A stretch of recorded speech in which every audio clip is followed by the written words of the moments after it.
Hiroshima, 6 août 1945. Un matin d'été comme tant d'autres.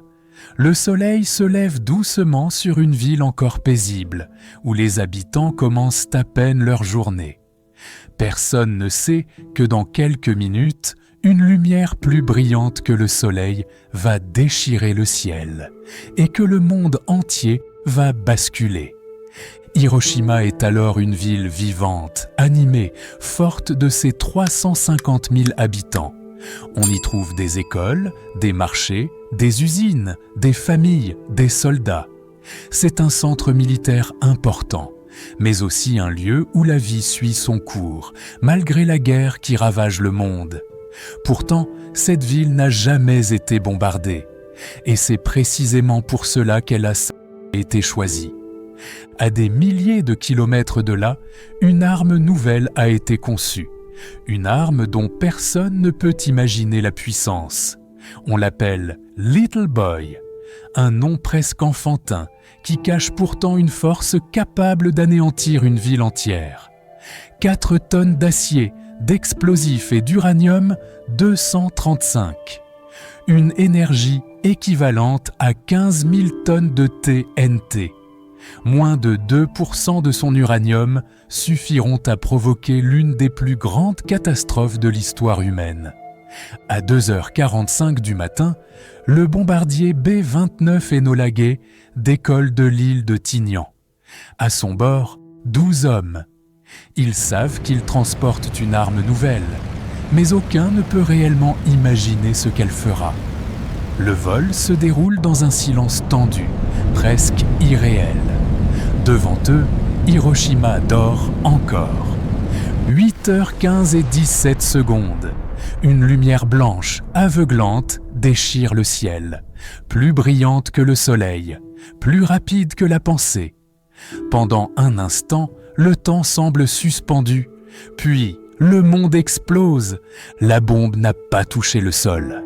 Elle a explosé à 580 mètres d'altitude. Une boule de feu de plusieurs millions de degrés se forme instantanément. Tout ce qui se trouve dans un rayon immédiat est vaporisé. Des silhouettes humaines se gravent sur les murs, figées pour l'éternité. La ville disparaît dans un souffle incandescent. Le souffle atteint plus de 1000 km/h. Les maisons s'effondrent, les corps sont projetés à des dizaines de mètres, les rues, les écoles, les ponts, tout est balayé comme un château de cartes. En quelques secondes, Hiroshima n'est plus qu'un champ de ruines. Puis viennent les flammes. Les incendies se rejoignent, fusionnent, s'alimentent les uns les autres. Une tempête de feu naît au cœur de la ville. L'air devient irrespirable. Les flammes dévorent tout ce qui reste. La chaleur est telle que même les rivières semblent bouillir. Ceux qui ont survécu à l'explosion avancent dans un paysage irréel. Leurs vêtements sont brûlés, leur peau pend en lambeaux. Ils marchent en silence, hébétés, incapables de comprendre ce qui vient de se produire. Certains cherchent leurs proches, d'autres cherchent simplement de l'eau. Tous sont perdus dans un monde qui n'a plus rien de familier. Ces survivants seront appelés Hibakusha, personnes affectées par l'explosion. Ils porteront toute leur vie les cicatrices visibles et invisibles. Brûlures, cancers, leucémie, traumatisme.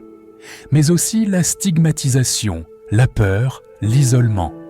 Car pendant longtemps, les Hibakusha seront rejetés, considérés comme dangereux, comme porteurs d'un mal mystérieux. Au milieu des ruines, un bâtiment reste debout, le dôme de Genbaku. Il deviendra le symbole de la catastrophe. Un témoin silencieux de ce qui s'est passé ce matin-là. Les secours arrivent, mais ils sont dépassés. Les hôpitaux ont été détruits.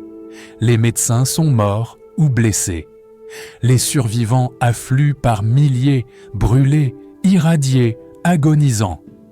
Personne ne comprend encore ce phénomène invisible qui continue de tuer lentement, silencieusement. Dans les jours qui suivent, les morts se comptent par dizaines de milliers. Les radiations provoquent des fièvres, des hémorragies, des pertes de cheveux. Les habitants voient leurs proches mourir sans comprendre pourquoi. La science elle-même ne sait pas encore expliquer les effets de cette nouvelle arme. Le monde découvre Hiroshima avec stupeur. Une seule bombe a détruit une ville entière. L'humanité vient d'entrer dans l'ère nucléaire. Une ère où la destruction peut venir d'un seul appareil, d'un seul instant, d'un seul ordre.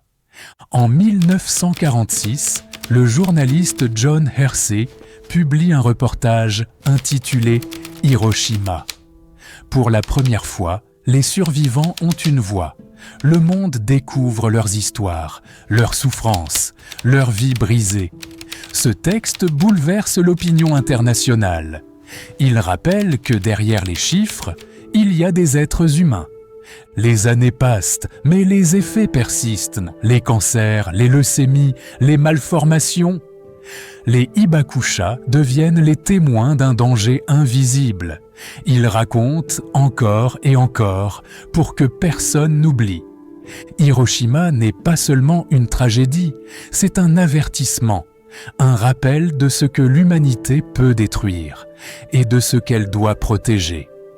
Chaque année, à 8h15, Hiroshima s'arrête. 1 minute de silence. Une ville entière se souvient. Et le monde, parfois, écoute. L'histoire d'Hiroshima n'est pas seulement celle d'une bombe. C'est celle d'êtres humains, de vies brisées, de mémoires préservées, d'un appel à la paix. À 8h15, le monde a basculé. Mais il nous appartient de décider dans quel sens il continuera. Si tu as aimé cette vidéo, abonne-toi à la chaîne, lâche un like et dis-moi ce que tu penses en commentaire. On se retrouve très vite pour une nouvelle dose d'émotion et de vérité. Merci à vous.